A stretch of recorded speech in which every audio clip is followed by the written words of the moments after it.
Now there is an open session, a little question answer, because unless there may be many doubts in this situation. Please free to ask this. Don't worry, don't be ashamed. Please ask. If there are any doubts, then only it will be more clear. If anybody else.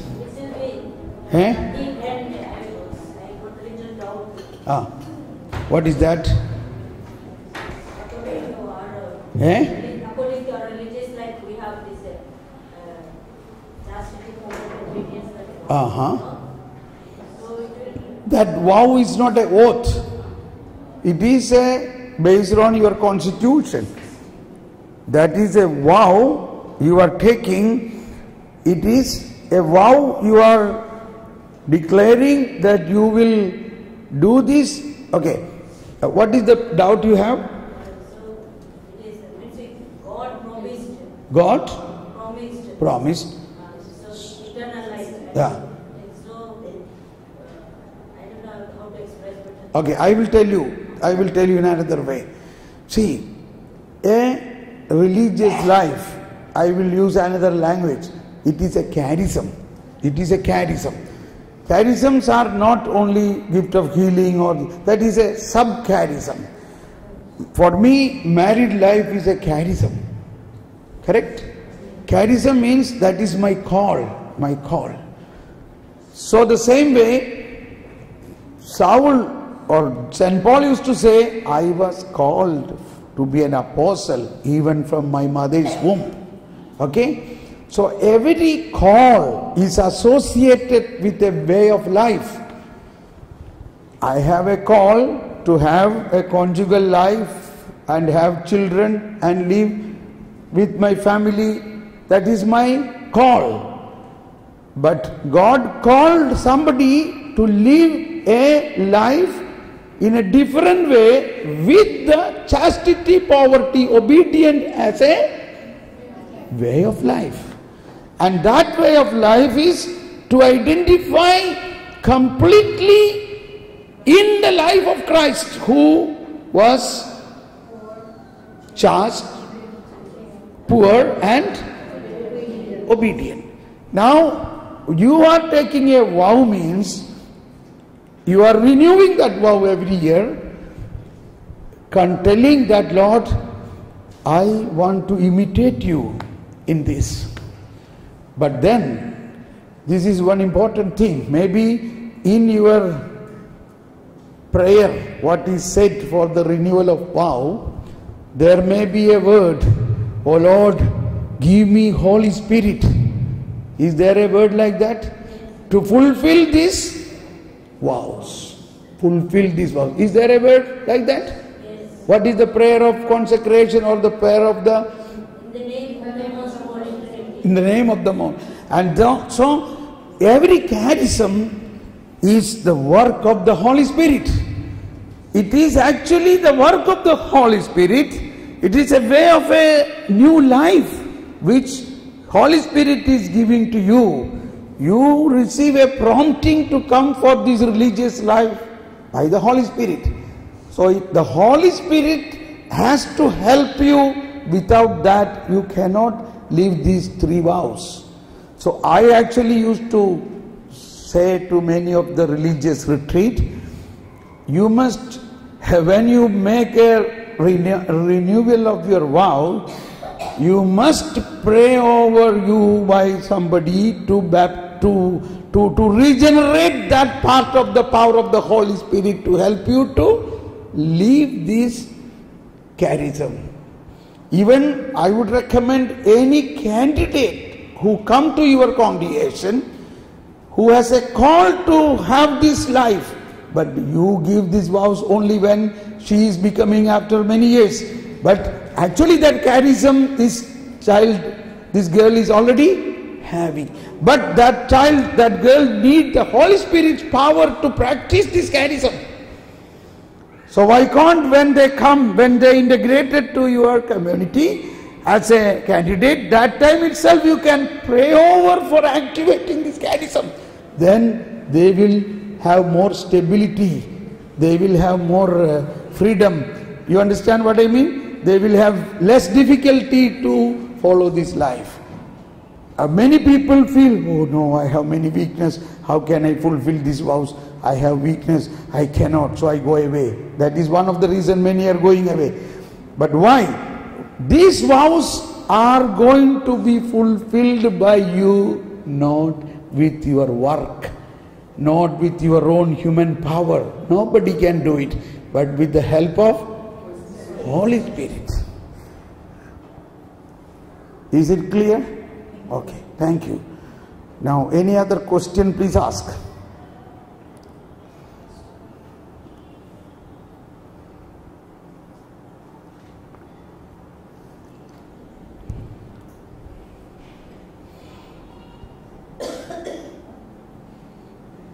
How can we connect this to the saying of St. James that faith without work is dead?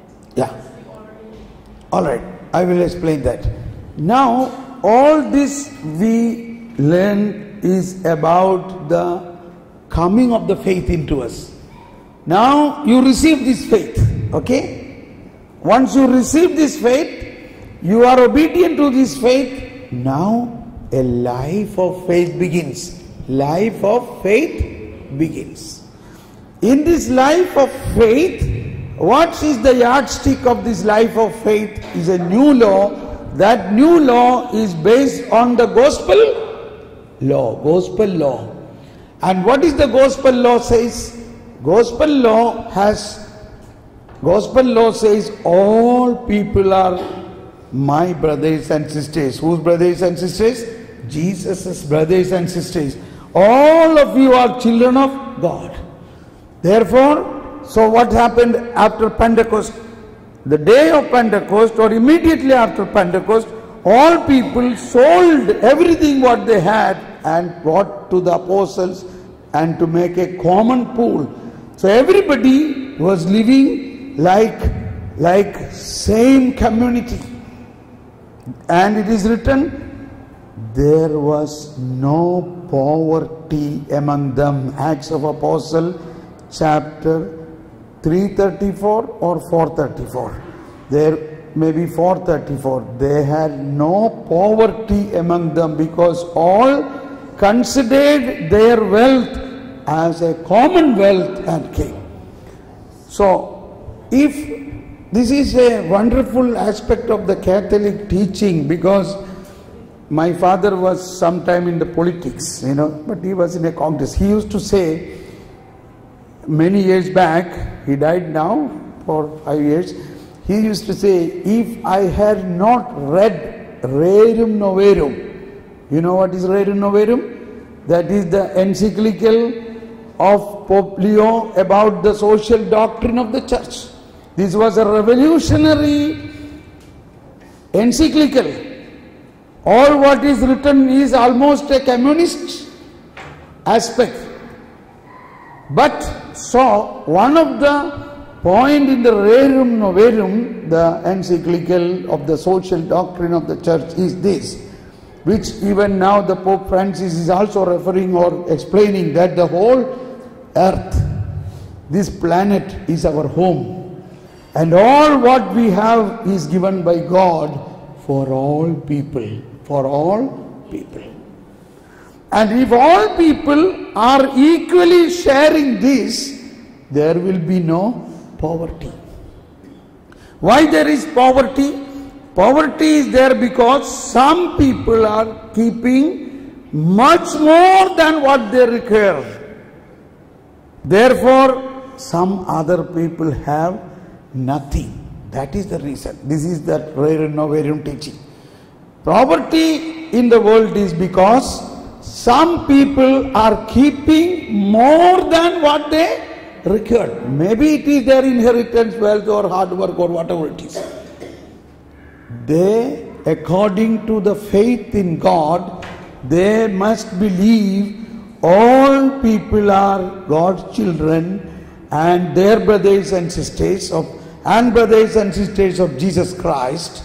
So they have their duty to help others who have nothing to eat, nothing to clothe, it is our solemn duty to share. And then only our faith become, our obedience to faith become valid. That is why faith without the charitable work, without caring our brothers and sisters, that faith has got no strength. That faith is dead. Now you see the poor Lazarus and the rich man. The Bible does not say that the rich man has done any particular sin. But what is the sin he has done? He did not care the poor Lazarus who was crying for food every day at his gate. So that is a very clear explanation.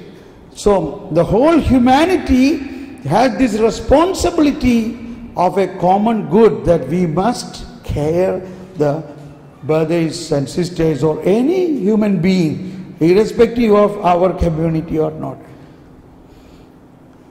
Is it clear? So this is after our faith. We must do this. It is responsibility of our faith. Any other question, please?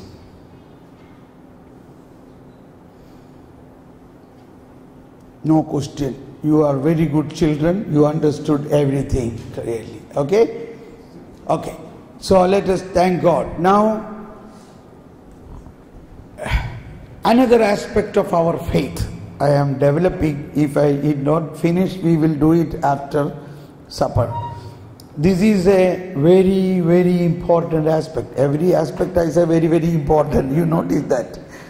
This is a part of, again, the characteristic of the Messiah as per Isaiah has a very important role of passion and suffering of Christ. The sin, for the sin to redeem the sin of the humanity, faith alone is not enough. A reparation, a passion is required. So, this is very much important to see what Isaiah and what the psalmist says. That the Messiah has to suffer. So in chapter 51 we were reading in 50 onwards and 52, 53 and all. I will just read out a little bit of that. In chapter 50 verse 4 or 6 says, my servant, Isaiah 50, 6, I give my back to those who beat me, my cheeks to those who plucked my beard. My face I did not shield from buffet and spitting. The Lord God is my help, therefore I am not disgraced. This is exactly what will happen to the Messiah. Remember, 750 years before this happens, it is prophesied that there will be people pluck his beard, slap on his face, and I give my back to those who beat me.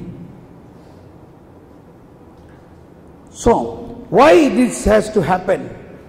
This is the beginning of the passion for the redemption of the sin. Now, in chapter 52, 14 says, or 13 onwards, see, my servant shall prosper. All this word has a complete meaning. It does not, somebody may quote, see, the prosperity is written here. This prosper is in suffering. He shall be raised high and greatly exalted. We were celebrating the exaltation of the cross. Even as many were amazed at him, so marred was his look beyond that of a man, and his appearance beyond that of a mortal. Means no one can show that in any film. Such terribly he was brutally beaten up so much that his appearance itself was changed. In Psalmist say he became like a worm. All these things Jesus knew, and so shall he startle many nations because of, okay, now comes 53. I will only read little bit. He was shunned and avoided by men, a man of suffering, accustomed to infirmity, one of those from whom men hide their faces. They hide face, don't even looking. Spurned, and we held him no esteem. Now word 4 onwards. Yet it was our infirmities that he bore, our sufferings that he endured, while we thought of him as stricken, as one smitten by God and afflicted. But he was pierced for our offenses, crushed for our sins.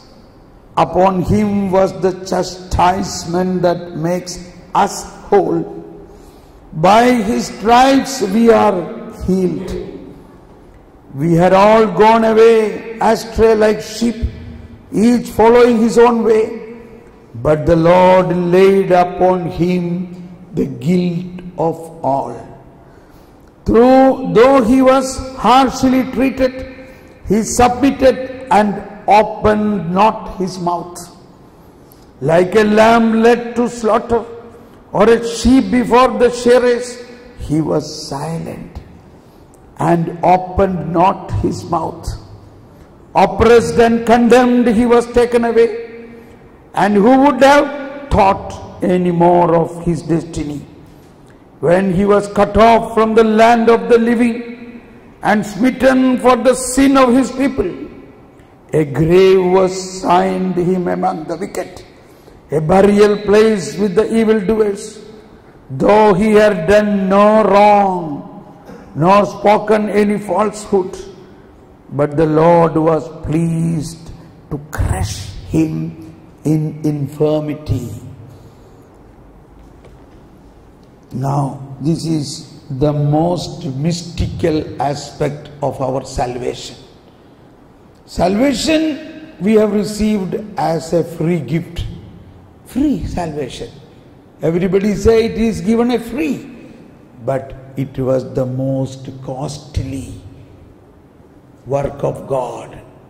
It has costed plenty, pain and passion. Now, this is what Jesus, when he was from the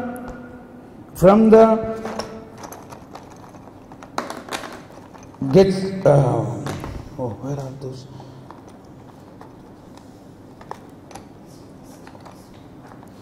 From the upper room, from the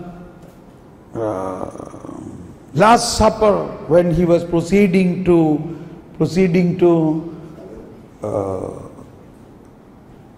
Garden of Olive,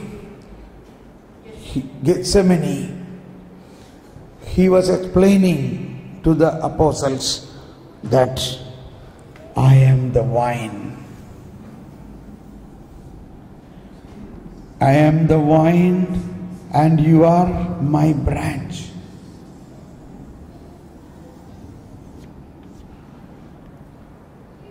Look at this. And it is on these branches the grapes grow, not on the main stem. This is got a lot of meaning associated with the passion, death and resurrection of Jesus and us. Now, you and me as a believer, you are a branch.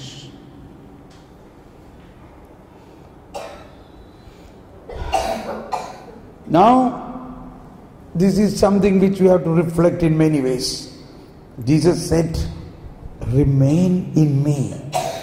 Remain in me, so I remain in you. That's all.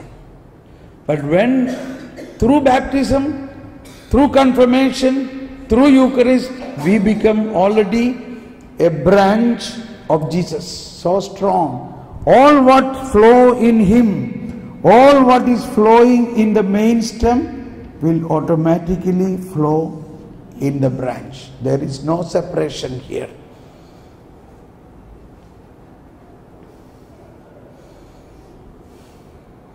Remain in me, I remain in you. I am in my Father, you are in me, I in you, everything is here. Now do you want to produce more fruits? The fruits are produced when you exactly receive everything from Jesus. And now, one very speciality of wine or the vineyard or the wine is, this plant of wine is, there is no fruit will be grown on the main stem. There will be no fruit on the main stem. No, never. Only on the branches. Only on the branches, not on the main stem. Jesus did not say I am a jackfruit tree. In the jackfruit tree, the jackfruit grow even on the roots. There is a lot of difference in the vine. No grapes will grow on the main stem, only on the branches. So, if you want to be a branch which will produce more grapes, what you should do? You must remain strongly united with the main stem. Now, when Jesus said, even in Gethsemane, stay with me, I am praying. You sit with me, I am praying. All this has meaning. Now, our contest now is, this main stem of Jesus is the Isaiah, what is promised in Isaiah 50, 51, 52, 53. The characteristic of the Messiah according to Isaiah. According to that, it is written that my Father, God, put upon Him the guilt of all. Through His wounds we are all healed. So, when Jesus suffers, will the branch suffer? Simple. When whatever happened to this main stem, it will immediately reflect on the branch. So we must recognize from the sermon or from the preaching or teaching of Jesus after the supper, we must recognize a very mysterious way. We must recognize that Jesus said, I am, or the salvation plan is done not me alone. It is done me and my people together.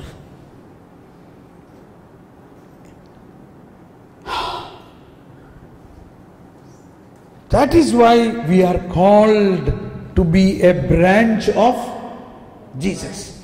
That is why Jesus said, whoever believes in me, 14:12, whoever believes in me will do all that I do and greater things than I do.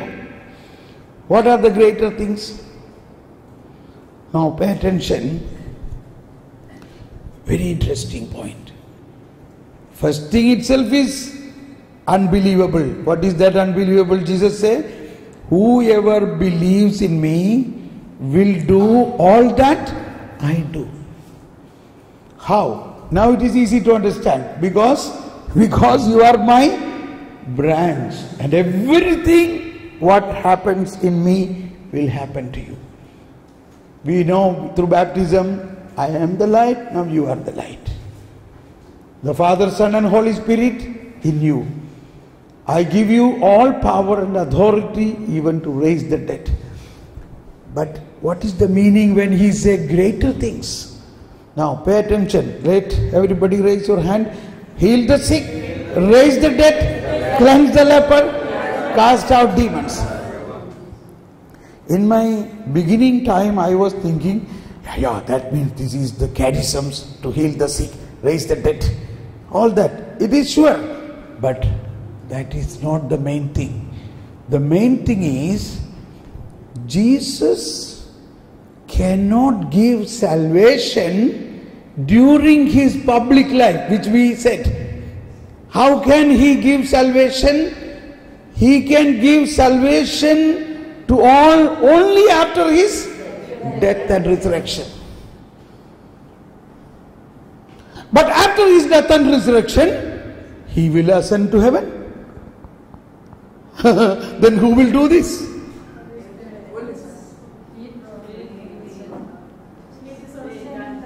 After his death and resurrection, he is not visible here.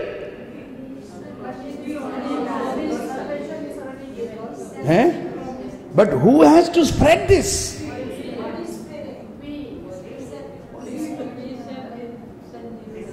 And that is why Jesus said, you will do all that I do and greater things than I do, because I am going to my Father. I will do the salvific act of the sacrifice. I will do. But that you also will do, because you are a part of my branch. More than that, after my death and resurrection, I will go to heaven. Then you will be here to suffer.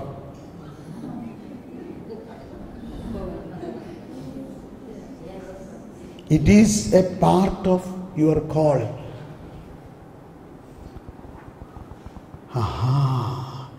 That is what Jesus said, you will do greater things.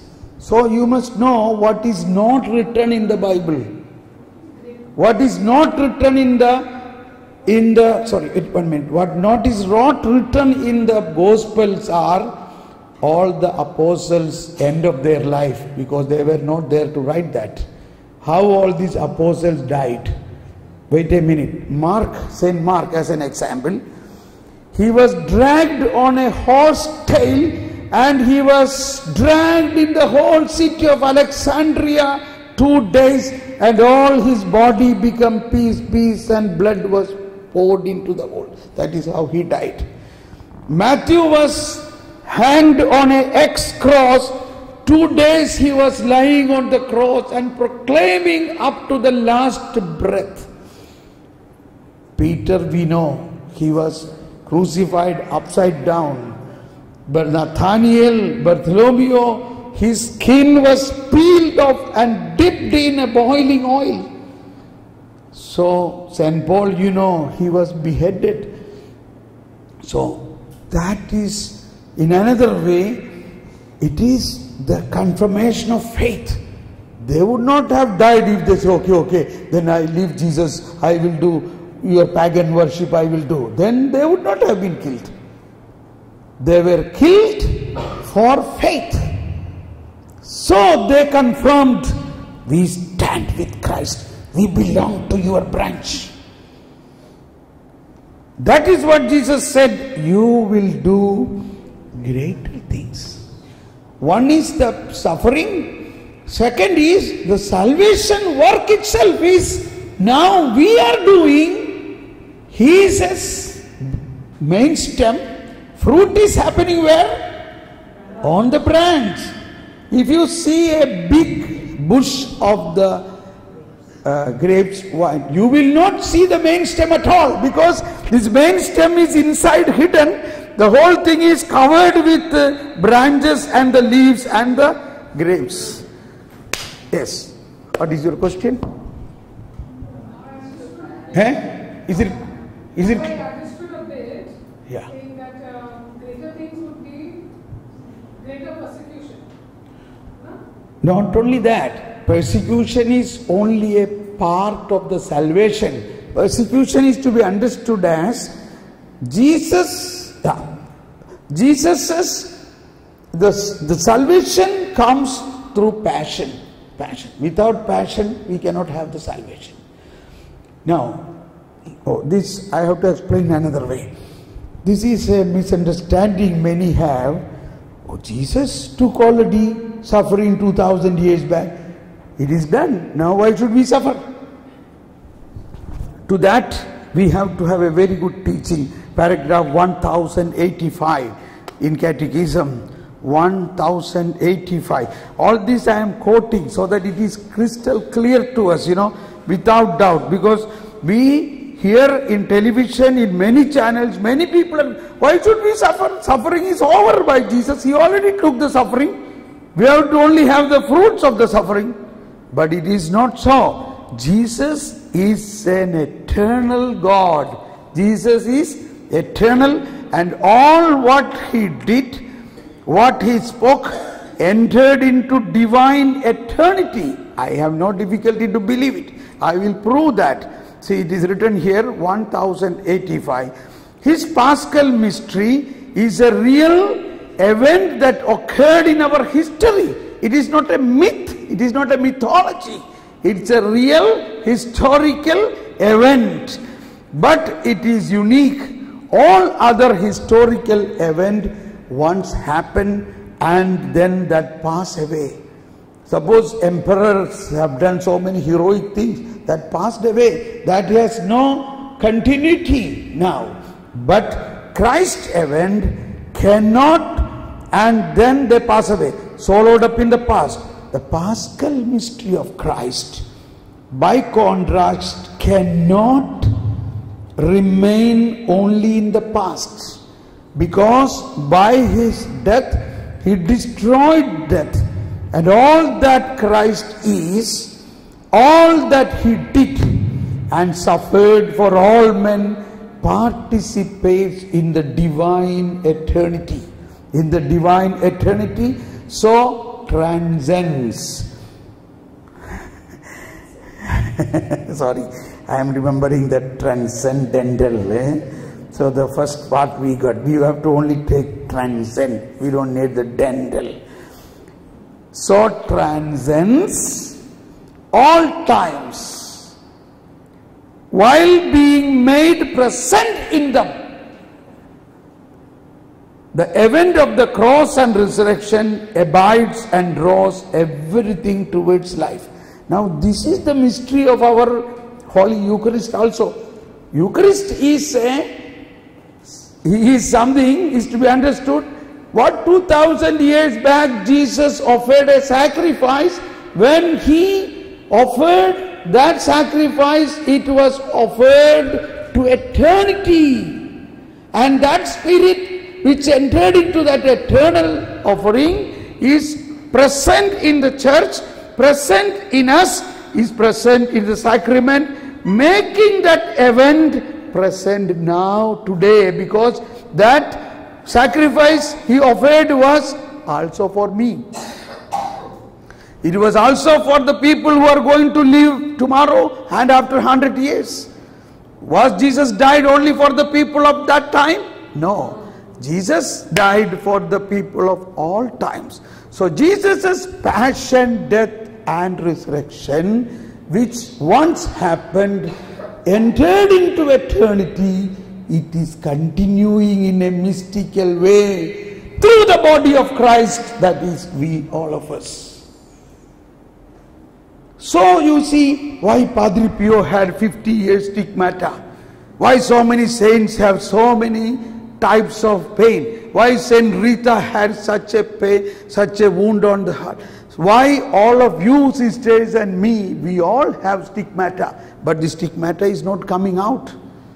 Only thing is, we have no time to reflect on his passion. Because we are busy with many things.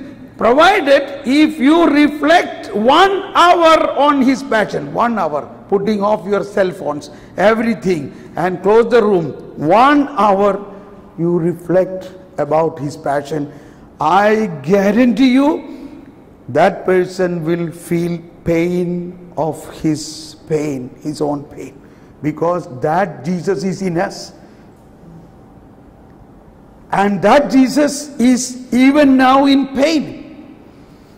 That is why St. Paul says we have been given the privilege not only to believe in him but also to suffer with him.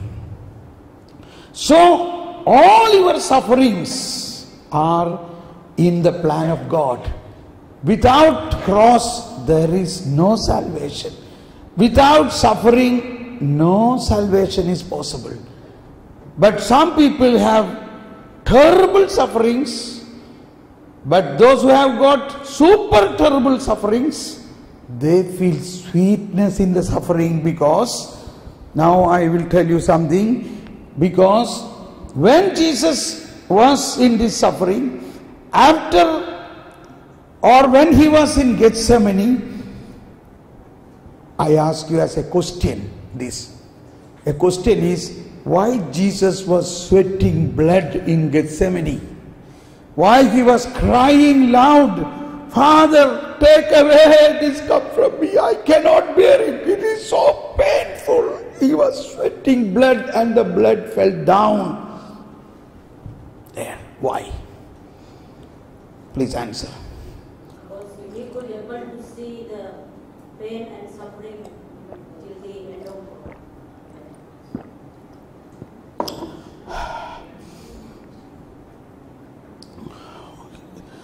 But I understand that he was seeing the people's sin. Was it?